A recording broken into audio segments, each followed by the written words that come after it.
ఓం నమో భగవతే సూర్యదేవాయ నమః. Welcome to QTV media. ఏదైతే శ్రీకాకుళం జిల్లా అరసవల్లి సూర్యనారాయణ స్వామికి సంబంధించి అంగరంగ వైభవంగా రథసప్తమి వేడుకలు అయితే ప్రారంభమైపోయి అర్ధరాత్రి 12 గంటల నుంచి స్వామివారి యొక్క నిజరూప దర్శనాన్ని భక్తులకి అందుబాటులో ఉంచడం జరిగింది.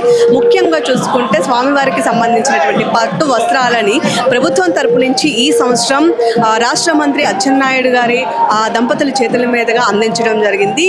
అయితే నిజరూప దర్శనానికి పాటు ఏదైతే 12 గంటల నుంచి కూడా క్షీరాభిషేకాన్ని కూడా ప్రారంభించడం జరిగింది. స్వామివారి యొక్క నిజరూప దర్శనం అదేవిధంగా ఈ క్షీరాభిషేకాన్ని తిలకించడం కోసం ఎంతో దూరం నుంచి భక్తులు క్యూ లైన్లో వేచి ఉండి వచ్చి స్వామివారి యొక్క దర్శనాన్ని చేసుకుంటున్నటువంటి పరిస్థితులు కనిపిస్తున్నాయి. దాదాపు వేల సంఖ్యలో భక్తులందరూ కూడా ఇక్కడికి వచ్చి సూర్య భగవానుడికి సంబంధించినటువంటి నిజరూప దర్శనాన్ని కనులారా చూస్తూ వారి యొక్క కోరికలను కోరుకుంటున్నటువంటి పరిస్థితి కనిపిస్తుంది. మనందరికీ తెలుసు, ఏదైతే సూర్య భగవానుడికి సంబంధించి ఆరోగ్య ప్రదాతగా చెప్పుకోవచ్చు. సమస్త జీవకోటికి లేదా ఈ లోకం ఉండాలి అంటే ఖచ్చితంగా ఆ సూర్య భగవానుడితోనే ప్రారంభం అవుతుంది. కాబట్టి అదేవిధంగా ఈ రోజున ప్రత్యేకించి ఆ సూర్య భగవానుడి యొక్క ఆశీస్సులు ఉంటే అందరూ ఆయుర ఆరోగ్యాలతో ఉండి ఎలాంటి శారీరక రుగ్మతలు ఉన్నా సరే అవన్నీ క్యూర్ అవుతాయి అని చెప్పి ఒక భక్తుల్లో ప్రగాఢమైన విశ్వాసం ఉంది. కాబట్టి మనం చూసుకుంటే చాలా మంది భక్తులు కూడా ఇక్కడ ఉన్నారు. దాంతోపాటు 12 గంటల నుంచి కూడా ఏదైతే పట్టు వస్త్రాలు సమర్పించారో దాని తర్వాత నుంచి చాలా మంది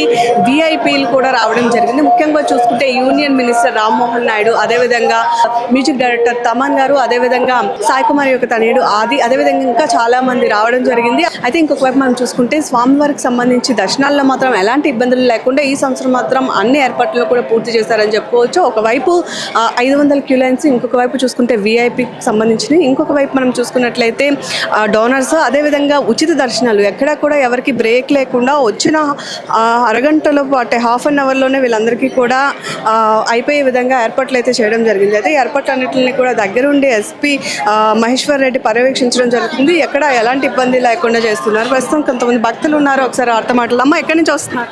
మేము లోకలే అండి. ఎంత అమ్మ, ఎప్పుడు కూడా లేట్ అయ్యేది దర్శనంకి అని చెప్పేవారు. ఇప్పుడు ఎంత టైం? బాగానే ఉంది, సదుపాయం బాగానే ఉంది. కానీ కింద సంవత్సరం కంటే ఈ సంవత్సరం కొంచెం ఇంప్రూవ్ అయినట్టు ఉంది. బాగానే ఉంది, బాగా చేశారు. ఈ సంవత్సరం బాగుంది. దర్శనాలు వేరం అవుతున్నాయి కూడాను. చాలా బాగా చేశారు. లైన్ కూడా వేగంగా దర్శనం కూడా బాగానే అయ్యింది. ఫ్రీగా లైన్ కూడా వెళ్తుంది. దర్శనం బాగుతుందా? బాగుంది అమ్మ. కృష్ణ పార్క్ అమ్మ, మాది కృష్ణ పార్క్. మా దర్శనం అవుతుంది. ఈ రోజే వచ్చామండి.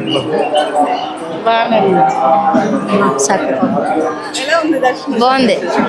సో చూస్తున్నారు కదా, ప్రస్తుతం క్యూ లైన్స్ అయితే ఎక్కడ ఎలాంటి గ్యాప్ లేకుండా అన్ని క్యూ లైన్స్ కూడా దాదాపు మనం చూసుకుంటే ఈ విధంగానే ముందుకి కొనసాగడం జరుగుతుంది. సో భక్తులందరూ కూడా చూస్తుంటే ఎక్కడ కూడా దర్శనంలో ఆలస్యం లేకుండా అన్ని ఏర్పాట్లు ఈ సంవత్సరం అన్ని సంవత్సరాల కంటే చాలా బాగా చేశారని చెప్పి కూడా భక్తులు సంతృప్తిని తెలుపుతున్నటువంటి పరిస్థితి కనిపిస్తుంది. అయితే దాదాపు ఇప్పటికీ స్వామివారి యొక్క నిజరూప దర్శనాన్ని మొదలుపెట్టి 3 గంటలు కావస్తుంది. 3 గంటల సమయం పాటు కూడా ఎక్కడ ఎలాంటి ఇబ్బంది లేకుండా భక్తులందరికీ కూడా వచ్చిన విధంగానే క్యూ లైన్స్లో వారి యొక్క దర్శనానికి వీలుగా దాదాపు చెప్పిన విధంగానే హాఫ్ అన్ అవర్ లేదా 1 అవర్లోనే దర్శనాలన్నీ కూడా క్లియర్ అయ్యే విధంగా ప్రాసెస్ అయితే చేయడం జరుగుతుంది. మరి స్వామివారికి సంబంధించినటువంటి ఈ నిజరూప దర్శనాన్ని దర్శించుకోవడం కోసం వేల మంది భక్తులు తరలి వస్తున్నారు. ఆ ఆదిత్యుని యొక్క కృప ఉంటే అనుకున్నది నెరవేరుతుంది. అదేవిధంగా ఎలాంటి ఆరోగ్య సమస్యలు లేకుండా ఆయుర ఆరోగ్యాలతో కుటుంబం అంతా కూడా వర్ధిల్లుతుందనే ఒక నమ్మకం ఉంది. మరి మీరేమంటారు? ఈ రోజు మీరు ఏమైనా రథసప్తమి వేడుకల్లో భాగంగా